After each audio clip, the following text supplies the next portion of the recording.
time to look into the basic uses of the present perfect and the past simple. With these two examples, I'm sure we can work out the two most important differences between the present perfect and the past simple. So, in the first example, we have a past simple. I left my job in June last year. I have learned so many new skills in my new job so far. When we compare these two sentences, we notice straight away that in the sentence containing the past simple, I mean the first sentence, we have a time marker in June last year. Whereas in the second sentence, the one that contains the present perfect, there is no time marker. So, is that an important reason or something that could help us to make a clear difference between these two tenses? Well, yes, it is. Because the past simple is a tense that focuses on the time when the action takes place. When we use the past simple, it is essential to use a time marker. I'm referring to time markers that contains the word ago, last, for example, 2 years ago, last year, or time markers that contain the preposition in, for example, in November, in July, in 2019, in the 19th century. However, the present perfect in this example doesn't have a time marker. Why? Because in the present perfect, the attention is focused on the action, not the time when the action takes place.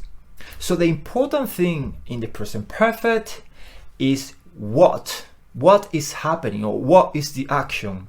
Whereas the important thing in the past simple is when.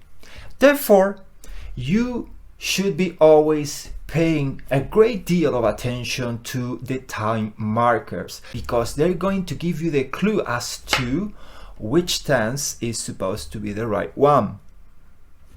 That is the first clear difference between these two tenses. What about the second one? If we think about this example, I left my job in June last year. Well, me leaving the job is something that is completed, is over. And it doesn't have any connection whatsoever with the present. So the action remains in the past and is not connected in any way with the present. What happened with the present perfect? Well, the present perfect is named present perfect because there must be a connection with the present. And what is that connection? Well, in the present perfect, what we do is to connect a point in the past with the present. We connect those 2 points. I call it the bridge. That bridge is linking, is connecting a point in the past with the present time. Now, that bridge or that point in the past could be very close to the present, but it could also be very far away from the present. The bridge can be quite long. So that is the second clear difference between the past simple and the present perfect. Past simple, the action remains in the past with no connection with the present. Present perfect, there is a connection somehow between a point in the past with the present time. Let's have a look at the following timelines that represent these two verb tenses. In the past simple timeline, we can see that the action represented by a cross is isolated in the past. Is there somewhere in the past, far away from the present? There is no connection. What happened with the timeline of the present perfect? The action is connected with the present. The arrow represents that connection. The arrow is a bridge. It's the bridge that connects the action from the past with the present. I hope that makes sense to you.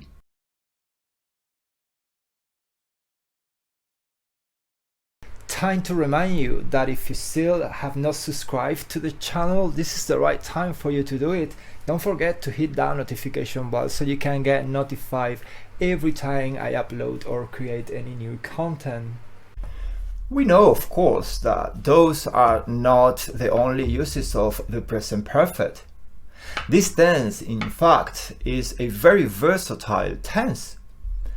But I would like to simplify the uses of this tense in 3 big blocks. I'm not going to explain the uses of the present perfect in detail, because that would be a full lesson itself, but I want to run through the big blocks that hopefully will help you retain the most important uses of this tense. If you want to talk about past recent events, you use the present perfect, and remember, the present perfect is the connection between a point in the past and the present.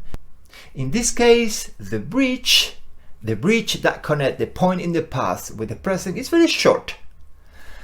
The actions or the events are quite recent. Let's pay attention to the key words that we are supposed to use to talk about the recent events with the present perfect. We have just, already, yet, recently, this week, or this month, this year. For example, I have just finished explaining the present perfect. Or I have already explained the present perfect. We can also use the present perfect to talk about life experiences. In this case, the point in the past is the moment when we were born. That is connected with the present. So basically, the bridge that connects the point from the past with the present, that bridge is our life. And whatever we have done during our life, whatever we have experienced during the course of our lives, has to be communicated with the present perfect. Imagine that you have visited New York at some point in your life, or maybe at some point in your life you have eaten snake. That's an experience. That's something that you have done. I have eaten a snake twice in my life. Please notice in the timeline that the 2 crosses which represent the actions are far away from the present time. And finally, when we want to answer to the question how long an action or how long we have been doing something, we use the present perfect as well. And in this case, the key indicator words are for and since.